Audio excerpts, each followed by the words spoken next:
Hello, everyone, and welcome back to the Basketball Banter Show with your host, Matthew Valento. And today I want to talk about the state of the Los Angeles Lakers. As I've mentioned throughout the previous episodes, the regular season is winding down. And as a Lakers fan myself, I am beginning to worry a ton about this team and its direction, not even this season, but beyond in the future, and just the immediate questions facing the team heading into the summer. And personally, as a fan, my perspective on the team is not very high. Just has not looked pretty. The Lakers have just been consistently inconsistent. While there have been some good performances coming outside of the All Star break, the Lakers have still struggled to find any sort of consistency as they're fighting for playoff positioning and seeding. And it looks like at this point in time, they're most likely going to be in the play-in once again in a season that featured LeBron James and Anthony Davis on the floor together for the good majority of the season. So overall, just very disappointing all the way around. But hey, who knows? There's still time left in the season for things to turn around. But kind of want to foreshadow a little bit, talk about some looming questions facing the Lakers heading into the summer, and which I've myself have been pondering a little bit. So I got about 4 to 5 questions here to talk about, and let me know your comments down below. Let me know what you think. Perhaps you think differently than I do, but go ahead, leave a like on this video, subscribe. Appreciate it a ton. It'll greatly help this channel. But let's waste no more time. Again, diving into the biggest questions facing the Los Angeles Lakers in the immediate future. And there's a lot to talk about. Starting off with probably the biggest question is D'Angelo Russell's new contract. Signed a 1-1 with the Lakers this offseason. I know there's a lot made about Russell coming to Dave McMenamin about that hit piece on Darvin Ham and Dennis Schroeder. Um, a lot was made of that article. D'Angelo revealed a lot in that article, which was interesting as a fan perspective, but probably wasn't the greatest time to reveal that article, as the Lakers are again in a playoff push, and for D'Angelo to talk about that and have it be published at this current time is not ideal, but nonetheless, D'Angelo Russell is entitled to speak to whoever he wants. And I know it hasn't been the greatest full season with the Lakers. Obviously, had that really rough stretch in December and got benched once again. But thankfully, he's been really great for the Lakers, in all honesty, since he regained that starting spot, and specifically outside of the All-Star break, he's just been absolutely sensational for the Lakers. And it begs the question, what are the Lakers going to do heading into the offseason, specifically in free agency, when it comes to potentially re-signing D'Angelo Russell? And he has an $18 million player option, which he's presumably going to decline. And at the trade deadline, it was intriguing to see his value kind of be non existent. Maybe I'm just biased, but I think his value wasn't that bad for how he was playing at the time. And while the Lakers may, who knows what deals are out there, the Lakers may have upped his value a little bit just in part of his increased offensive play. Who knows? But I think, regardless, it was smart for the Lakers to look for a potential deal for D'Angelo Russell. And I know a lot of people were up in arms about the DeJounte Murray trade, which everyone has their opinions on. I was personally in favor of that trade. Nonetheless, now the Lakers have to worry about possibly paying him uh, probably upwards to 25-ish million dollars, I want to say. And the years are kind of up in the air. Uh, it'll be intriguing to see if the Lakers, um, if Darvin Ham plays a factor in this for D'Angelo Russell. I know he and Ham haven't seen eye to eye throughout this season, and it'll be intriguing to see. But I think D'Angelo Russell has definitely earned himself a payday, and Rob Plinka is going to have to see if he wants to re up on D'Angelo Russell or look for bigger fish, specifically with Trey Young, possibly. He's been a name connected to LA, but I think D'Angelo Russell is at the forefront of the to do list for Rob Plinka. And I think it's not out of the world for Russell to ask for 25 to 27 ish million dollars. Now, again, if the Lakers are able to squeeze into the playoffs and he's able to exercise those demons and able to perform this kind of production and transform it into a playoff setting, then that 25-ish million dollar price range makes a lot more sense. It'll be intriguing to see if the Lakers let him test the market. It'll be interesting to see what kind of teams see his value as. And a lot of teams have their point guard already set in stone. So um, if a team were to sign him, it'd be kind of like a middle of the pack, maybe rebuilding ish team. So who knows if D'Angelo would want to go to that kind of situation. But it'll be intriguing to see. I think personally, if there's no big fish to acquire, I know ideally Trey Young would be my number one target. D'Angelo Russell is probably set to resign with the Lakers. Let me know your thoughts down below, what you think his price range will be and what you would be most comfortable giving D'Angelo Russell. It's certainly going to be an intriguing thing to watch this summer and what materializes for the Lakers on the trade market specifically, because sign and trade could be on the table, but that remains to be seen. So I think right now, as it stands, re-signing D'Angelo Russell is probably the top priority at this point in time because he's just been a great scorer for the Lakers outside of LeBron and AD. Austin Reeves has been also pretty solid, a little more up and down this year, but as of late, he's been a solid scoring option alongside D'Lo. So it'll be intriguing to see for sure. And D'Angelo's shooting 42% from three this season and able to create on and off the ball is just a great skill set to have with two stars. So it definitely makes sense to keep him around, but I think it depends on what stars are available this offseason. And if there's not, D'Angelo is probably going to stay here.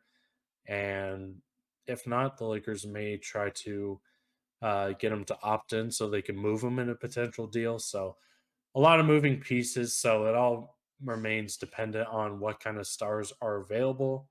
But overall, I think D'Angelo Russell, it's a no brainer to re sign him if nothing else materializes. But I think something that continges on D'Angelo's decision is Darvin Ham. Another huge decision, probably for some Lakers fans, and the number one decision to make when this season concludes is what to do with Darvin Ham. Uh, I can assure you, probably 98, 99% of the Lakers fan base wants Darvin Ham gone. And I can say that it's probably time to move on from Darvin Ham.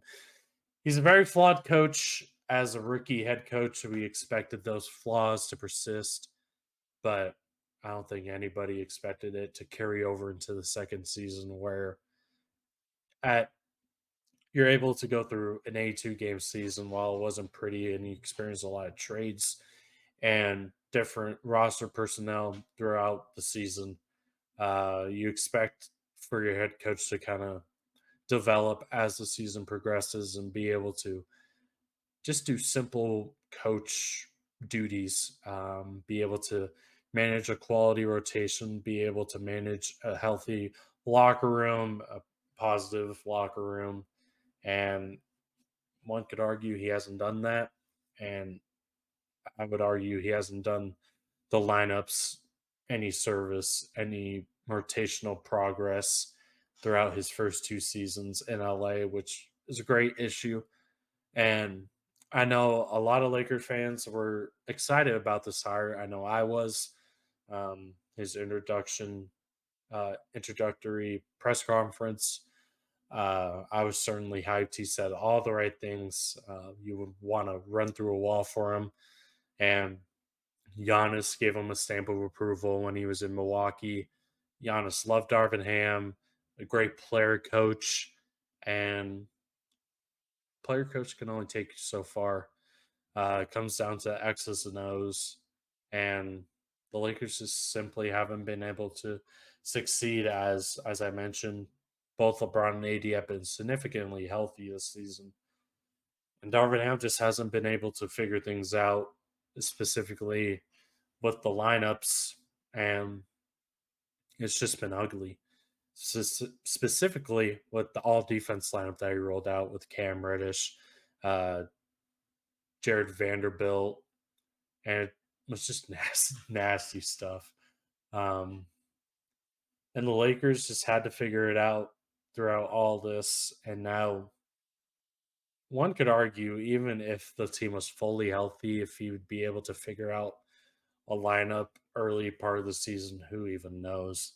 But he had to stick to a lineup with Rui, D'Lo, and AR back in the lineup with Vando out, Gabe Vincent out, Cameron missing time. So injuries definitely played a part in him adjusting lineups and stumbled upon a good lineup with Rui in it and Austin and D'Lo back in it in the starting five. So who knows if the season progressed how it did, if he would be able to make timely rotations and a cohesive starting lineup. Who even knows? That remains to be seen. But assuming the Lakers go in the play-in, whether they get eliminated in the play-in, they make it out, they'll probably face a Denver, OKC. Say they get eliminated in the first round, I think that is grounds for Darvin Ham to get canned. Who knows if the front office can pull themselves to do it? That remains to be seen. I know a lot of people are skeptical about the front office with Jeannie and Rob and if they'll be able to fire Darvin Ham. Palinka allowed Ham to be more involved in the process making. Um, I know with Frank Vogel when he was here, he didn't really have control of who to hire on his staff, and the Lakers kind of did that for him, which was a little odd.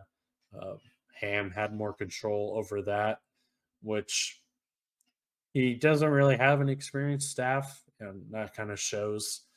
But I think when it's all said and done, Darvin Ham is probably on his way out. I think it's the smart decision to do at this point in time. I think if you're a franchise that only prioritizes winning championships, I don't think that's possible with a rookie head coach. That's my opinion.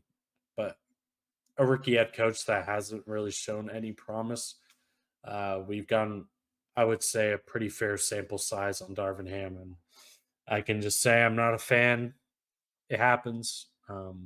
Doesn't look great on Plinka's track record to fire Luke Walton, fire Frank Vogel, to fire Darvin Ham. But outside the optics, it just has to be done. I think out of the core fan base, the fan base knows that this is a move that has to be done. And we'll see if the front office decides to do so. But I think at this, when the season concludes, it's a resounding yes for Darvin Ham to move on as a Lakers head coach and find somebody who's a little more established. So I think that's probably getting a new head coach is priority number one for me. Moving on, Gabe Vincent, Miami Heat legend. Kendrick Nunn 2.0. Gabe Vincent remains to be seen if he's going to return, but I'm very skeptical he's going to return. Absolutely disastrous season for Gabe Vincent. Um, Played a whopping 5 games for the purple and gold and did not shoot the ball exceptionally well. His defense was all right, but at this point in time, I think the Lakers need that perimeter defense as there's just a ton of pressure on D'Lo and Austin Reeves uh, to be those perimeter guys with Vando out and Cam Reddish out. So you're lacking that perimeter presence, and Gabe Vincent could certainly provide that. But his 3-point shooting wasn't all that great. Granted, it was only 5 games, so it's a little hard to judge on that. But he was the big puzzle piece that you brought in this summer. Used your MLE on him, and on paper, I was a little skeptical just because of his playoff run was great. Don't get me wrong, but he gave up 33 million, I want to say, to Gabe Vincent over 3 years. No options, no nothing, just straight 33 million over 3 years. I was a little skeptical on, but I bought myself on the idea that he'll be a key contributor to a playoff team that is looking to win a championship.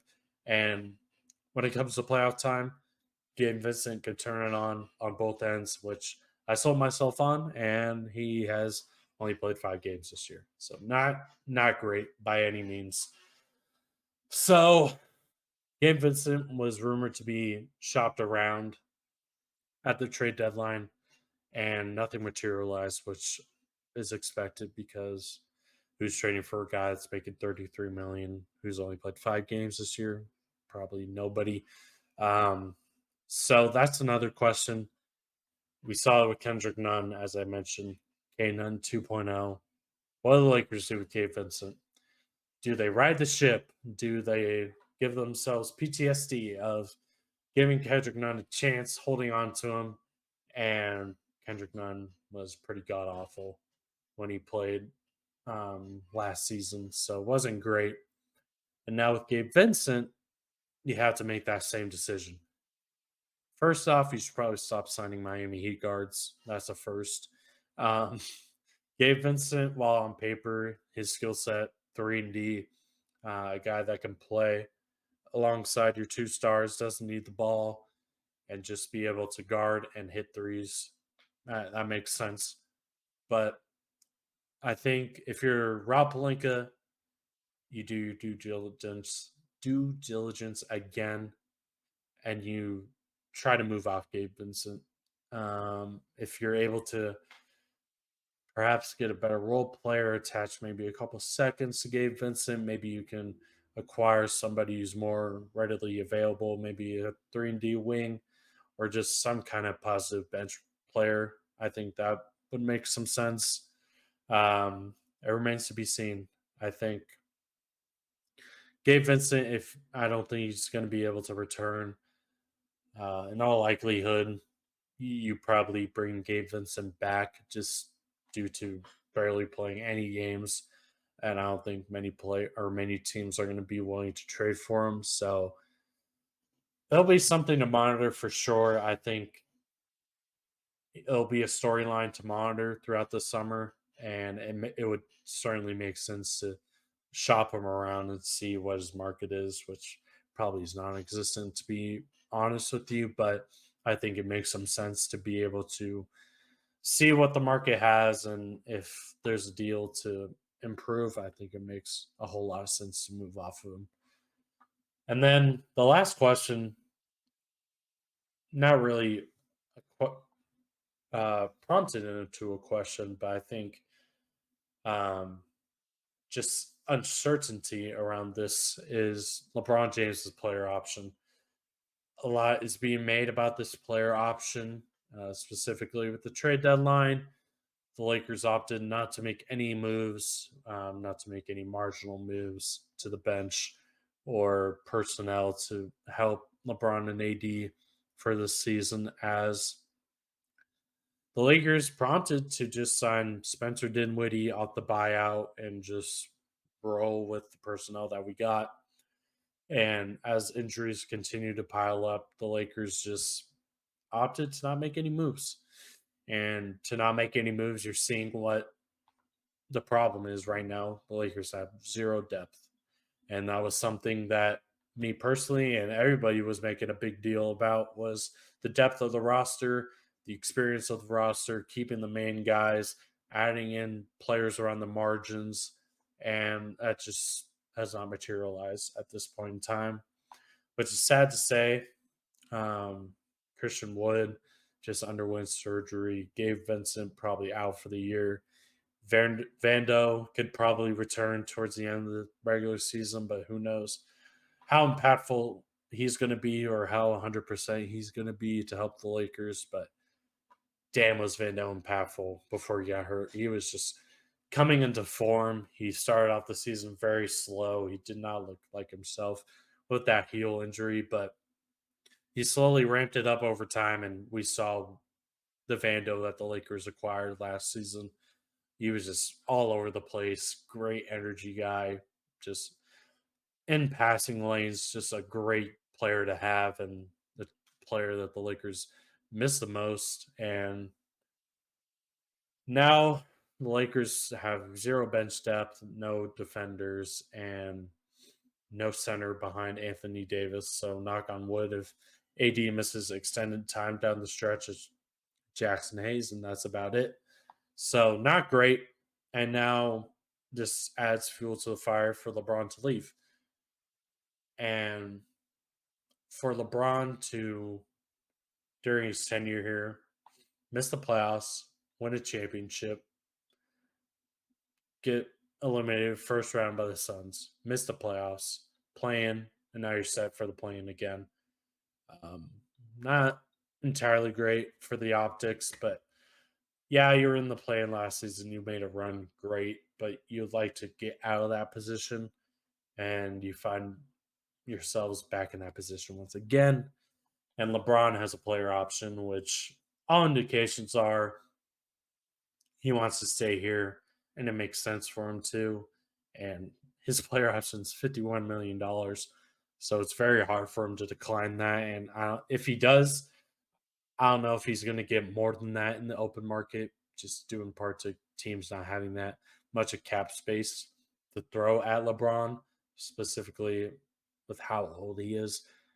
Even though he's still great at 39 years of age, he's heading towards the final years of his career. But I think for the Lakers, it's again, LeBron's probably going to apply pressure to the front office. However, the season ends up, whether it's through the media or behind closed doors.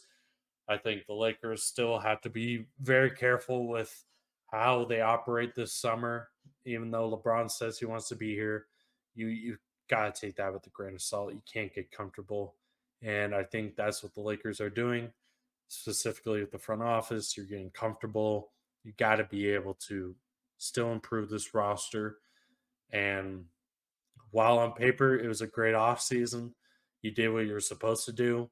It just wasn't enough. And the Lakers saw that and opted not to make any moves, which should mean something to LeBron and AD. So for LeBron, I think it's going to be something to monitor. But at the end of the day, I think he's going to opt into it, perhaps even add a couple more years onto his contract with the Lakers, finishing out his career in LA. But I think this is still going to be, whether he accepts it, which is likely, you still got to be aggressive this offseason and look for every way possible to improve the roster. And Rob Pelinka's got to do that. Even though you have the assurance of LeBron sticking around, you got to be able to improve the roster around him and AD, and you got to be able to do so. You got to find some ways, whether it be on the trade market or finding some players on the free agency market as well. So there's a lot to talk about for the Lakers, but I don't want to keep rambling on here. So I think this is probably a good stopping point for me. Let me know in the comments below what you think about the direction of the Lakers. Are you optimistic or pessimistic? Let me know what you think. Should the Lakers re-sign D'Angelo Russell? Should they fire Darvin Ham? Should they keep Darvin Ham? And then Gabe Vincent, are you still holding out hope for him to return this season, or do you just kick the can down the road and hope he can come back healthy next season, like they did with Kendrick Nunn? And hopefully it doesn't pan out that way. And then lastly, what do you think LeBron's going to do with his player option? Do you think he's going to accept it? Do you think he's going to resign, add a couple more years to his contract? Um, if the season ends horribly, do you think he's going to opt out and just stun the Lakers by testing free agency and finding a new home. Who knows? There's always a lot to talk about in LA and with the Lakers. So let me know down below your comments, your thoughts on the team moving forward, as it's only a couple weeks left in the regular season. The Lakers, amongst many teams in the Western Conference, are looking to solidify their place in the playoffs and in the play-in tournament. The Lakers still trying to get out of that tournament, but it's looking likely that they're going to stay in there. So again, always a lot to talk about with the Lakers. And let me know your thoughts down below. But that will do it for this episode of Basketball Banter. Thank you for tuning in and listening, however you did, whether it be on YouTube, Spotify, or Apple Podcasts. Thank you so much for listening. Leave a thumbs up, subscribe to the channel, follow all the social media down below on Instagram and TikTok as I upload clips to those platforms as well. And yeah, that'll do it. Thank you for listening, and I'll see you guys in the next one.